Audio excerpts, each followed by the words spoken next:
Good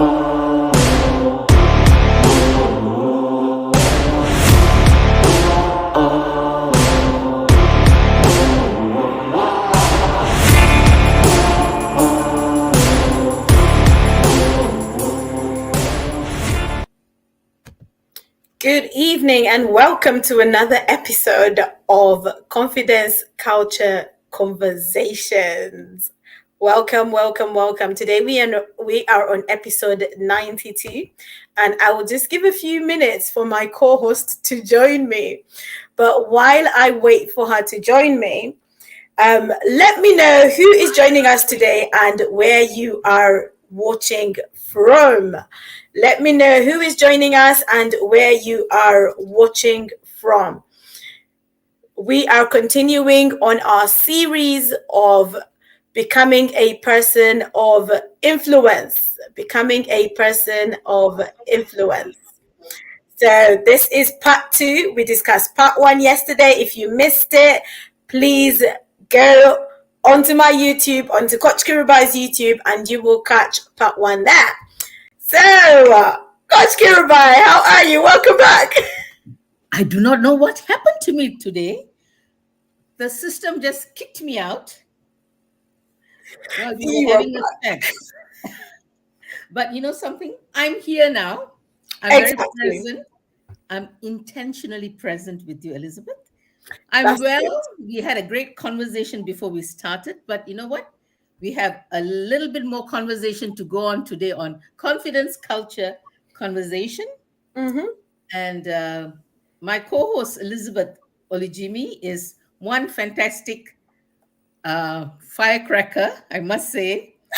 And we were last week, we were at a little get-together of women from all ages. Mm-hmm. And we were just chatting about it. And I was really blessed, Elizabeth. Blessed to see you and blessed to see a lot of people there connecting with them. And it's called Aglow International, which is an international women's conference where I was graciously roped in by Elizabeth. Now I'm an old timer. Elizabeth, did you have a good time? I did. You know what? Saturday was a packed day for me. Mm-hmm. Because came to Aglow, straight after Aglow, I had to go to another event. Mm-mm. So I didn't get back home till like close to midnight. So it was it was a long day, and it was a day that was just filled with so much. And so I am grateful. I'm grateful. But yes, Aglow was really lovely. Sorry, I am trying to get onto this on my different devices so I can share it where it needs to be shared. Okay. So, Saturday was amazing. The theme that we had at Aglow was Anointed to Triumph. So, yes, there was a lot that was shared.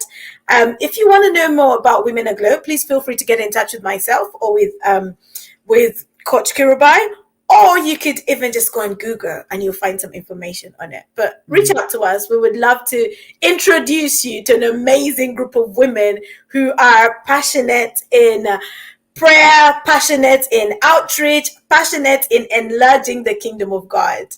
Literally, that's what Aglow is about. So, are we on to this conversation?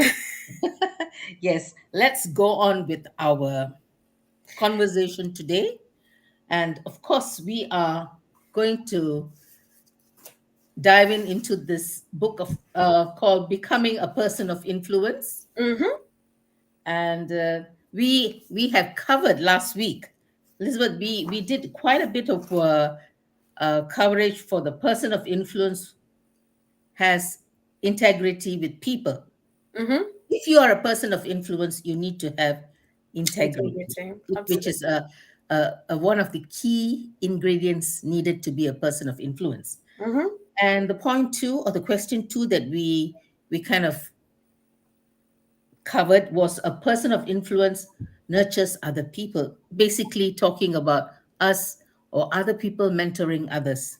Mm-hmm. Having a mentee to help, to nurture, to bring out the gifts, and which was really very good, because if we are talking about influence, we need to have a positive influence on someone else. Absolutely. Yeah. So today we are going to unpack question 3 and 4. Really, really.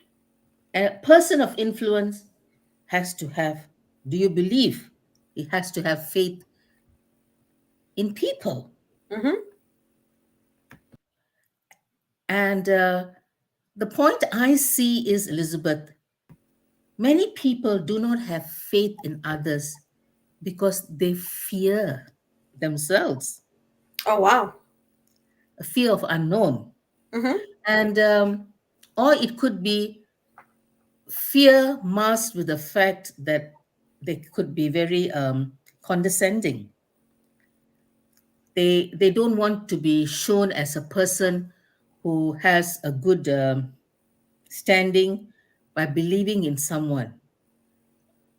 It's like they want to be the prima donna in the whole picture. They want to be the picture, but not sharing the picture with other people to be part of the bigger picture. So it is very strange that when I was reading through the book, having faith in someone is like saying, I trust you, you run the race, I'm behind you. Mm-hmm. That's what a leader would do, right, Elizabeth? That's it. Because if you've got a team, you have to trust that Yes. they're going to run with the vision. Yes, and not micromanage. Mm-hmm. Those days are over. Micromanaging days are over now. People are more affluent, people are more astute to knowing what is right and wrong. They can read. And when we don't have faith in someone else, is basically saying that I don't have faith in myself. Wow. Okay. Okay. Okay. So it's deep because when we don't have faith in ourselves, we are operating out of fear. Mm. If you're a manager and you are in an office, or a team leader, or a line manager, you're always trying to look out for somebody where someone will make a mistake, and it's stressful. It's being anxious, and anxiety builds up. And Mm. that's where the area of trust has to be manifested. I like the angle that you've brought it from, because I'm sitting here and I'm thinking, if I'm leading a team Mm-hmm. and I don't have faith in them, Mm-hmm. then it reflects on my leadership. Ooh, It's almost like I'm saying to myself, I don't trust my own leadership. exactly. Exactly. That's the way I've taken what you just said. You're right. I've digested it. The bang on right. Mm. Mm. Yes, you might feel a bit unsure of the way you are leading, but you know what? But if you don't take the first step and help someone lead or find faith in someone else, then you're never going to know where your shortfall is. You're That's it. bound to make mistakes, but you must be able to accept that shortfall and say, hey, I have messed up. Can we start again? Mm. You know the saying, a bad workman blames his tools. I like that. That's what's coming to mind. And it's almost like a leader not taking responsibility. Mm-hmm. But one of the things that we discussed last week is, as a leader, you nurture. And if you're nurturing people, you have to have faith in them. You have to, like how a bird teaches its little ones to fly, and it sort of throws them off the edge. Yeah. You have to have faith that it's going to fly. You don't just throw it like, oh, here you go. You kind of have to have faith that this little bird is going to fly. So having faith, and you know what? If I'm in the position where my leader has faith in me, it grows my confidence. Mm-hmm. And actually, I am drawn towards them as a leader, Mm-hmm. because they have faith in me. But what do you do when, yes, you have faith in your team, but your team disappoints you? Then what? That's a good question. That's a good question. When you put your trust in your co-workers or people you work together with and they let you down, I think you cannot take it personally, Mm, because it is an organization. There will be ups and downs. You have to take it constructively and say, okay, let's unpick this problem, what's happened, bring the rest of the people to the table and kind of, brainstorm and see how we can improve. Maybe the processes are wrong. mm, Maybe there is a loophole in the processes. Maybe there is something that is like, that doesn't sit right with the whole process, mm-hmm, or is something that we can learn from each other. But that's why we go with the open mindset and saying we are here to build and to learn together, things work out better. mm. Does that make sense, Elizabeth? It makes sense. It makes sense. I think one of the effects it might have is, as a leader, going back to re-strategize. Mm-mm-mm. um and one of the, just going back to this nurturing thing, the nurturing thing is, I think the more I'm talking now, I'm realizing how very, very important the nurturing is, Mhm, because in nurturing you, we are raising you up. In mhm, nurturing you, we're helping you to come up, we're helping you to get better. So mhm, me having faith in you is part of that nurturing process. It's mhm, like, I'm going to give you more responsibility because I believe you're ready for it. mhm, And even in the moments where that person might fail, mhm. You just it's pick up. back to your nurturing. Yeah. How do you nurture them? As a Mhm, parent, how do you nurture your child when your child fails? mm, mhm, So it goes back to those things. And I think when we're talking about becoming a person of influence, like, it goes without saying that you have to have faith in somebody mm, for them to see you as a person of influence, like in mm, their perspective.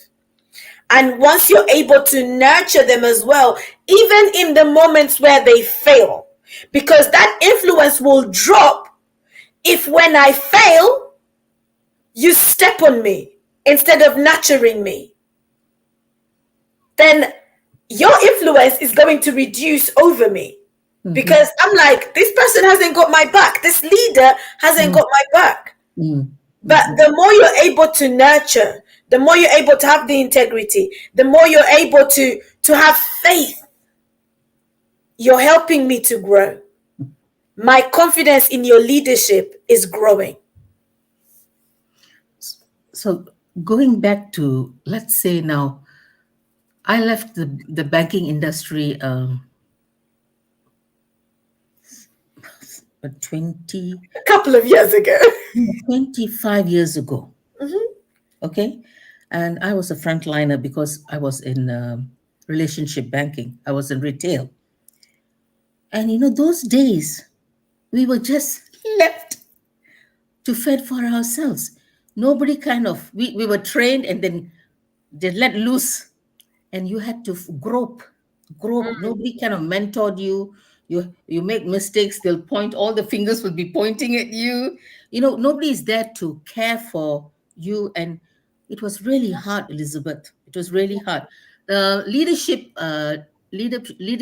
organizational leadership has completely changed these days.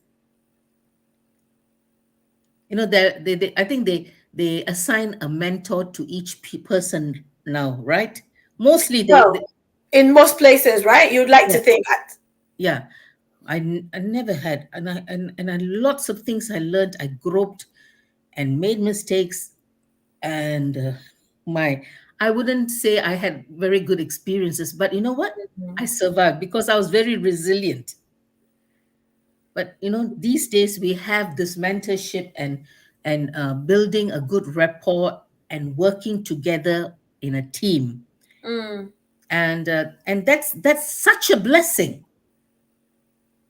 And if your superiors came out and said, "Oh, you're well done," those days, it was like, wow, they were noticing me.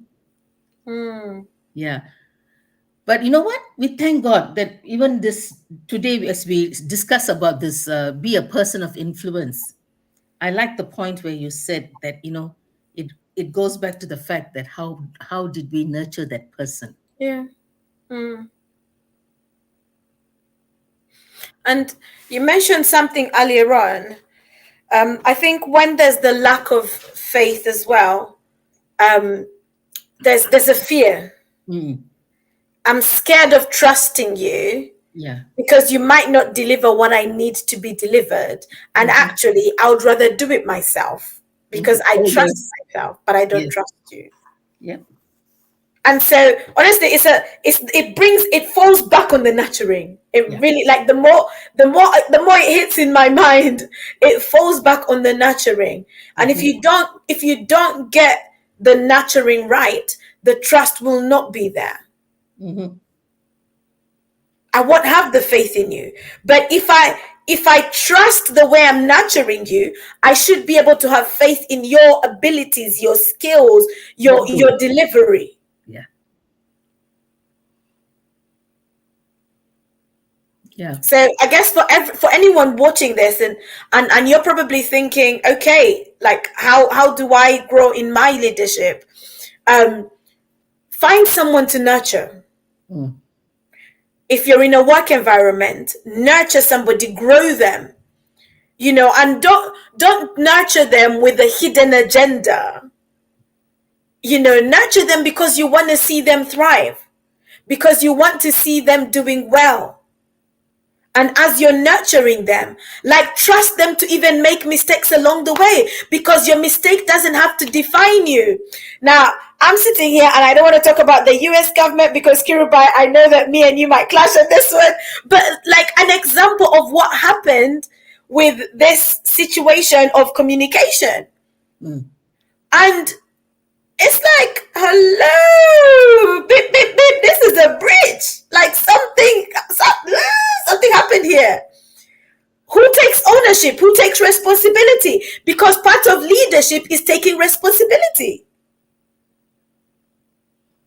So even when we might not have the faith that we need to have in somebody, if they're within our circle of influence, our leadership circle of influence, then we have to intentionally learn to have faith in them and equip them with whatever they need to thrive in the position that they are in. As a leader, you have a responsibility to equip the people that you are leading so that they can thrive. And it doesn't mean that you sit there and think they're better at this than I am. No. So that's where the fear comes, you see?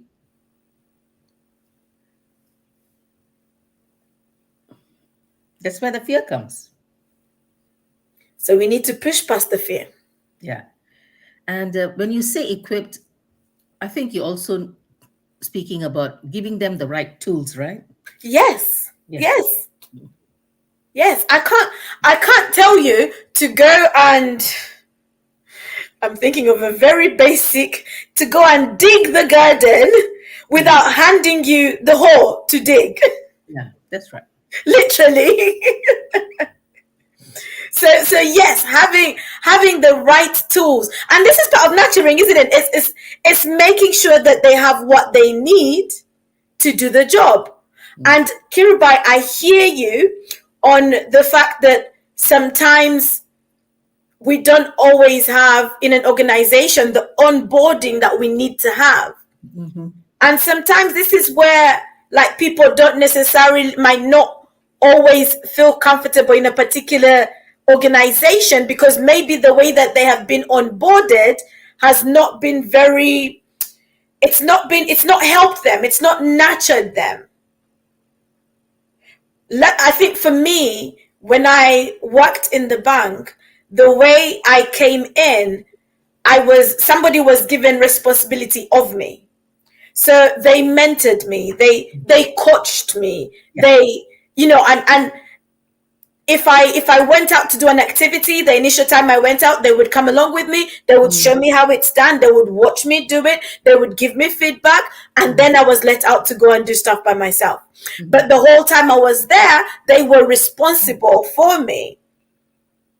So if we are going to be people of influence, we have to nurture in a manner that is befitting. But as we are nurturing, we have to take the steps of faith and believe that what we have nurtured and instilled into this person is going to help them to thrive. And I guess if I bring it to like parenting, being a parent, you nurture your child and you trust that when they go out there, you have to have faith that when they go out there, they're going to display the values that you've instilled in them. They're going to be the person that you have trained them to be at home. But the faith is important. Yes, fear might be at the back of it, and you might be watching to see, are they going to fail? Are they going to, but as they grow in their position, as they grow in whatever activity it is that they're doing, because if like I'm looking back to, say, when Janelle was a baby, and I'm nurturing her, I'm helping her to grow, and she starts to walk, and you have those moments where she's about to tumble, she's about to fall, and you're like, should I catch her? Should I not catch her? But as she grows older, she learns to walk by herself. So I don't have to try and catch her as she's falling. She can walk by herself. So you have to also understand that in the nurturing process, there is maturity that is happening, and your faith should even be, your faith in that person should even be growing within that span of time. So I might not have the faith immediately you join my team. It's a growing reality. Yeah. And as I see you delivering, I'm like, oh, she can do it. She can do it. She's got what it takes. Yeah. But, when it coming back again to the banking industry, and if you're dealing with money, you got to be like, you got to be so alert, because it's money. It's money, and I had 8 tellers under me. Okay. So I had to be very, very on the job. I had to keep my eyes open, keep my eyes peeled, and no lagging behind. It's not that I didn't trust them, but it was like I had to be on top of things, because if you lose money in Asia, in Malaysia, if the tellers lose money, they are responsible. Here you have insurance covering, Yes, there no, you are responsible. You pay out. Wow. So we want to be extra careful for them. So it was a very, very tense job for me to manage 8 people. But as they grew in their position as tellers, like what you say, we put them together with someone else. They watch and they learn, and then they have their own tills. But you know what? It is something that you also can take pride of, because you have trained them well. You've trained them well, and you have faith that they will be able to do what you have done, and they kind of, what should I say? They are reproduction of who you were. Yeah. You can watch and say, that's my girl. Yeah. No, it was good, but it was stressful. But thank God, I thank God for all their experiences. Because for who I am today, I thank God for all those things that He has trained me in. Well done. I have to pat myself. Yeah, that's a long time ago. But I mean, of course, corporate setting these days are a lot different, and I think there's responsibilities are a little different from those days. I would say things are run very differently, and I was speaking to Emma. Emma, who is part of Aglo, and she was someone who was working in the travel line, travel tours and travels, And she said something very interesting. She said, when the computers came, she found it boring Oh dear. because she said everything the computer took over. So she was sitting beside me and she was writing and writing. I really admired someone who could take so much of notes. But she said she liked putting all this together because she was a PA and she liked writing notes and she did it, and then she did the accounts. And I said, wow, that's of a different era altogether. But you know Mm, what? She said she taught the same way to her daughter. You see, you pass it on. mm. You pass it on, like how you pass on leadership skills to little Janaya. Yeah, no, but that's the nurturing, isn't it? You're Yeah, passing on. yeah. You're passing on. So that's good. That's really good. So should we So move on to the next I point? just wanted to uh, um, dwell on this one uh, point. He says most people can tell when someone has faith in them. Mm-hmm. I don't know how it works. I suppose they can pick up the vibes that they carry, trying to micromanage everything. Yeah. So people are not stupid. Mm, So when you try to micromanage someone else, it comes through very evidently. And most people don't like it. mm, When a task is given to someone and they say, you have to finish it by this time, this date, you just have to trust them to run with it. faith. Faith again. So Mm. I thought that was quite an interesting point John Maxwell has written in his book. Yeah, and just believing in people, having faith in people, it empowers them. Hmm, You hmm. know, they have the confidence. It helps them to believe more in themselves. Like if she believes I can do it, I'm going to do it. So it's very empowering. It's very empowering. So I think this point you would really love is it becoming a person of influence is all about listening to someone. And it talks about actually communication. Mm, And when I have made this mistake, I'm so excited about taking someone under my wings. I keep chatting, but you know what? It's something that I've learned very painfully because I mm, have to make this mistake. Oh, I got to listen to them. That is the coaching technique that I had to learn. I listen to you and then pick up the points and then help you around. mm. So, a listening skills that we all need across the board. No, the listening is important because if I have your ear, I can trust you. Mm. But if you never listen and you're always just, I guess, giving me instructions and you never listen, it's like, oh, here we go again. And there's no relationship. But Yes. listening allows you to build relationship. If you're going to nurture, part of that nurturing is listening, is building relationship. And listening is a huge part of building the relationship. Mm. Yeah. Because and you know what, it's not just listening to what's being said, but it's also listening for what's not being said. Mm. The And this is where the emotional intelligence, non-committal communications. that's it. Yeah, the communication that is not non-verbal. It is not committal in the open, you see. Mm, And a lot of people, there are telltales in the communication, and I suppose these are things as coach, you and I are coaches, and we have learned the skills of seeing what's behind that conversation. And it also needs a lot of discernment. mm, mm? Discernment to see how they are and what frame of mind people are. And communication is so important in all walks of life.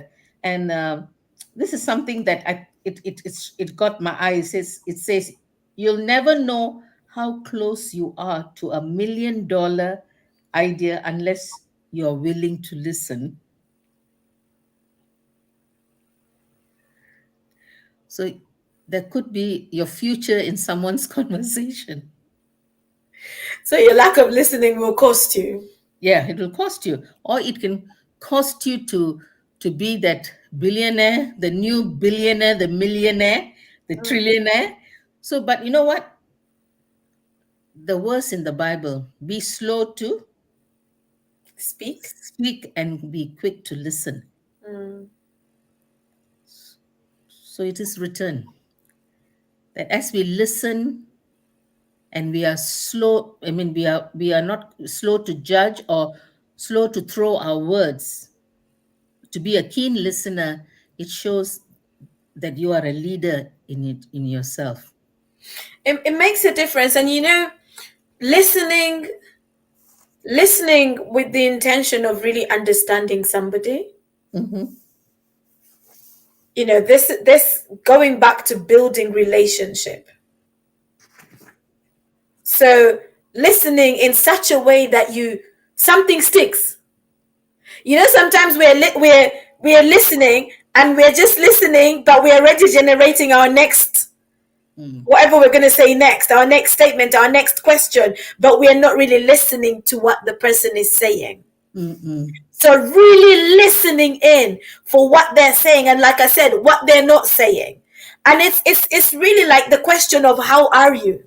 Mm-mm. If you are going to be a person of influence, or if somebody is within your circle of influence, take time to really listen. Don't ask how are you and just walk away. Ask how are you and just really listen. Pause and listen in. If we listened more to each other in the workplace, I think it can change the culture in a workplace. Yeah. It can just dispel a lot of misunderstanding, actually. I remember, so when I initially started working in the bank, before I went to the law firm, my first job in the bank was on the phones. And I've done a lot of call center work before. I enjoy it. Funny enough. But I remember at some points you're targeted in how long you spend on a call. But you would get some elderly people and they just want to tell stories. And you want to listen, but you want to get your job done. And it's just being able to juggle the two. Like, I don't want to dismiss you, because actually, when I listen to you, I'm building rapport with you. Yeah, that's right. When I listen to you, you feel important. You feel valued. You're more likely to come back when I listen to you. But if I don't listen to you and I brush you off, you don't want to speak to me again. And it's funny because when I'm on the call nowadays, like when I'm on the phone and I have to call a call center somewhere, whether it's, I'm speaking to customer services for Vodafone or something, and I'll tell them, I say, wait, you're not listening. You need to listen. I'm the customer. You need to listen. Because it's so important. Listening builds relationship. If you want to grow in your influence with somebody, listening is so key. Kirubai mentioned about like how we are coaches, and one of the key skills as a coach, aside from being able to ask the right questions, is being able to listen. Sometimes when we are listening, we're afraid of the silent moments. But those are some of the most powerful moments because they allow for reflection. They allow for somebody to just pause and think. And there's a lot out there that you can read on listening. There's, active listening and how does someone know you're listening? It's the body language. It's the yeah, like you don't just be quiet. It's that if you're on the phone, right, and someone is on the other end and they're just silent, you think they're not listening. That's right. But it's so important for us to listen. As a mother, It's so important for me to listen to my child. If I'm going to build relationships with the people around me, it's so important for me to make time to listen. And like we said, not just listening for what they're saying, listening for what they're not saying. Also listening with your heart, But I know there is an understanding. They say as coaches, you have to detach yourself. But I can't be like that. I get very involved. When you are involved with someone, but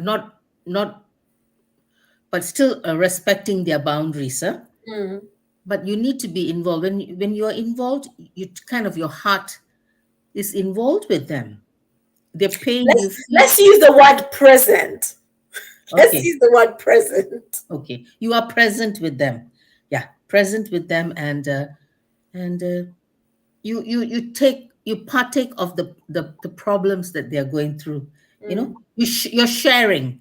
You're sharing, and it's a kind of involvement. I would bring that word back. Yeah, I know, being present, being party to that problem. So yes, there is a different theory to this, but I would say I get very connected with them with my heart. Okay. Probably is the kind of line of work I mean that I'm doing. I don't know. Probably we got to talk about this one day. Yeah, I think so. It's in line with the because you do a lot of inside out work. Yeah. And so it's being able to go with them on the journey. Yeah. To dig out whatever needs to be dug out so that they can move forward. But yeah, going back to this listening thing. I remember one time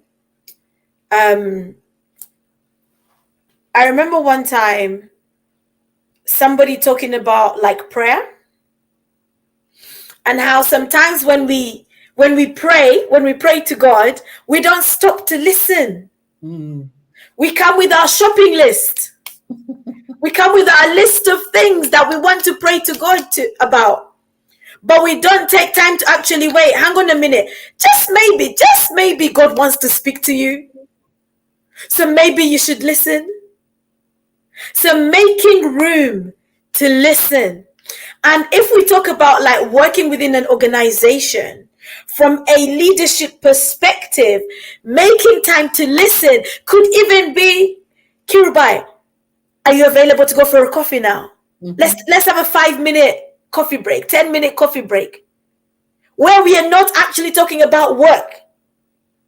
We're just having a conversation. And the conversation is not just talk. It's talk and listen. It's talk and listen. A two-way thing, yeah. So becoming a person of influence demands that we work on our listening skills. Work on our listening skills. And you know what? Sometimes we ask questions to fill up the gaps because we're nervous about the gaps. Sometimes we do that. Like what's the next question? Like, oh, I've asked them this question. Let me prepare the next question, right? Wait, are you listening to what they're saying? Because actually, instead of bringing another random question, your next question could be based on what they're saying in the moment right now, if you cared to listen.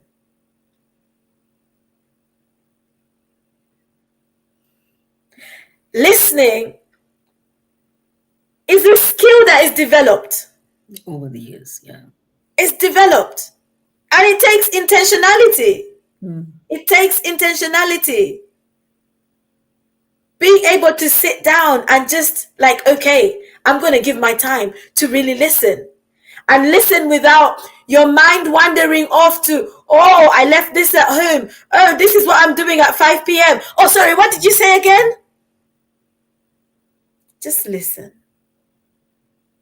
And this is why I said about being present, like switching off all the things that are going on in your head, crisscrossing, and just being present in the moment to just listen in. If you want to grow in your influence, exercise your listening skills.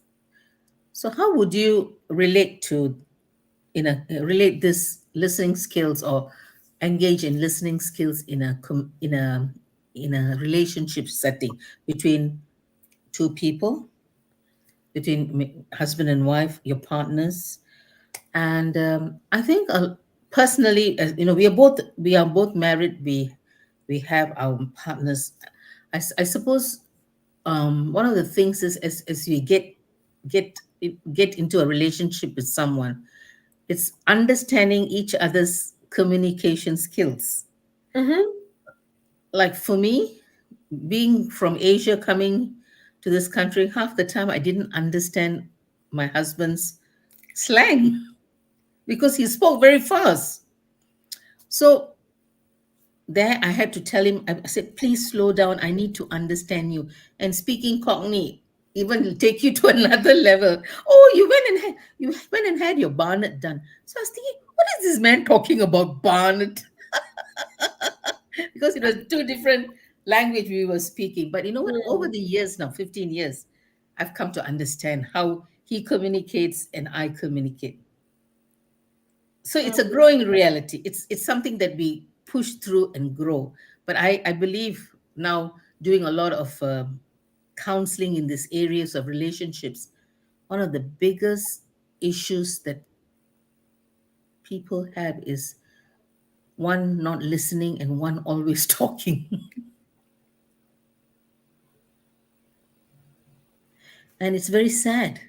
The wives might say, oh, my husband's not listening to me. He's not listening to my heart. I'm trying to pour out my heart.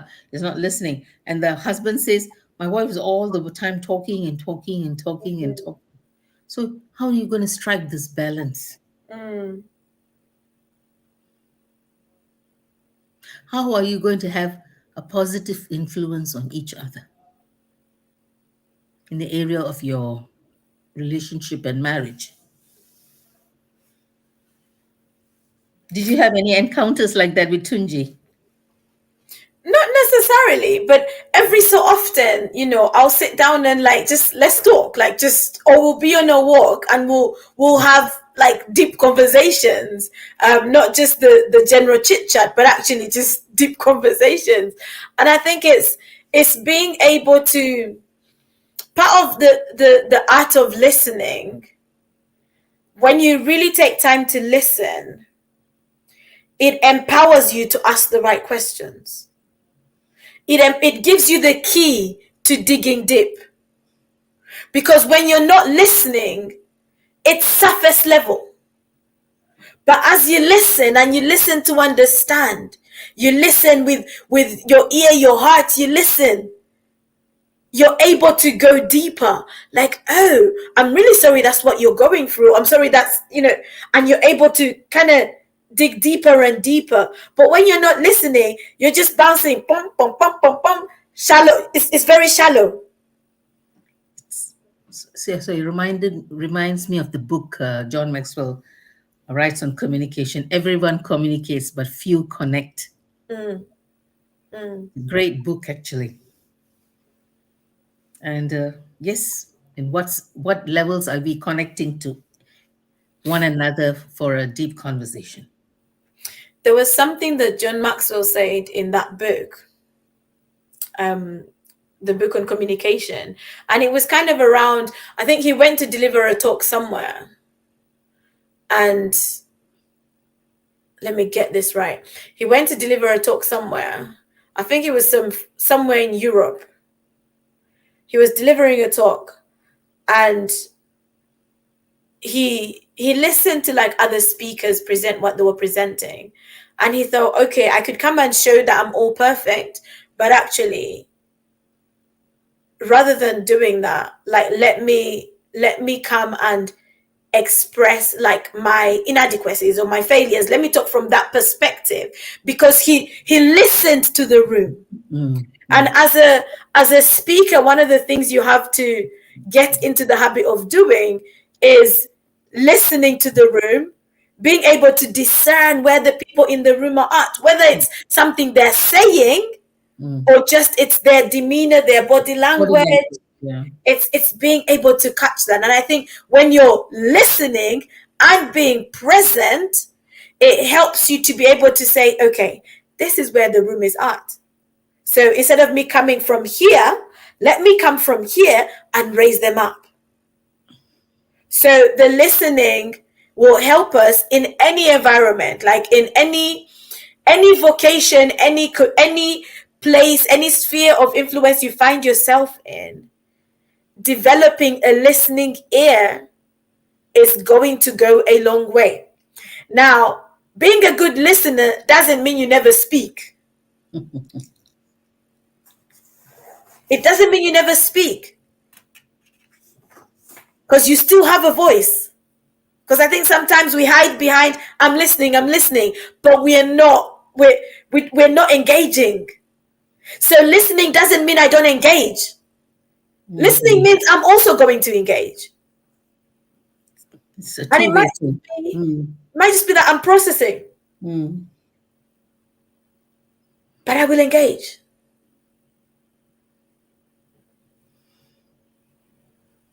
But our lack of listening is going to cost us. So we either choose to work on our listening skills and actually be better and grow in our influence, or we miss out on the relationships that could be. We don't need to pay a heavy price and lose relationships because we are not listening. The two very strong points that we lose relationships in a marriage is communication and finance.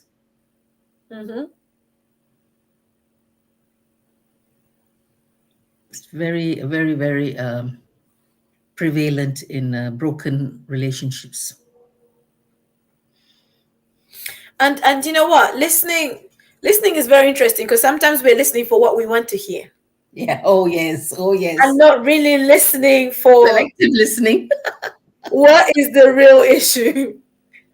Or you can also be talking around the bush, beating around the bush and not coming to the crux of the matter. So that's why we need discernment to see what's really the problem underneath. Yeah. So it's been it's an interesting one, this communication and how we listen and communicate with one another and how to be the positive influence into someone's life. Having faith and having a time of being able to communicate, to discern, and to do the right things for each other in a setting where we are empowering one another. That's it. Yeah. So, do you have any final points, Kirubai? No, I think I have spoken my heart, and I've spoken what I've needed to. I think we shared quite a bit, and it's for those who are listening out there. That's a lot for you to process too. And don't think that as we are speaking, we are also doing some checks within us. Whether we are communicating properly or we are influencing someone in a positive manner, because we can also influence someone in a negative manner. You can manipulate, you can gaslight someone. It's all being wrong influences. But we want to stay on God's side. We want to lean on God's side and be positive in someone's life. Absolutely. For anyone that is watching this either right now or on replay, please leave us some comments. Let us know what you are taking away from this conversation. This is part 2 of the series that we're currently on. Last week was part 1. So please, if you haven't watched part 1, it might be worth you just going back to it. And just dipping into it and engaging with the content or with the points that are being shared. And please help us to like, to share, to subscribe. If there is someone that you know that needs to hear this, please forward it to them, send it to them, let them also be enriched from what we are sharing. Now, myself and Coach Kirubai are certified with the Maxwell leadership team. And so if you do need any coaching in this area, please feel free to reach out to us. If you want us to come and speak on it in your organization or an event you might be having, please also feel free to reach out to us. We would be more than happy to come and deliver something for you. That's it, really. Yes, get in touch. And if you know something that we have said has maybe triggered something for you that you want to talk through, again, feel free to reach out to us. You can either reach us via social media or email addresses, which you can very easily find online. Which you can very easily find. But thank you so much for joining us for yet another episode of Confidence Culture Conversations. God bless you.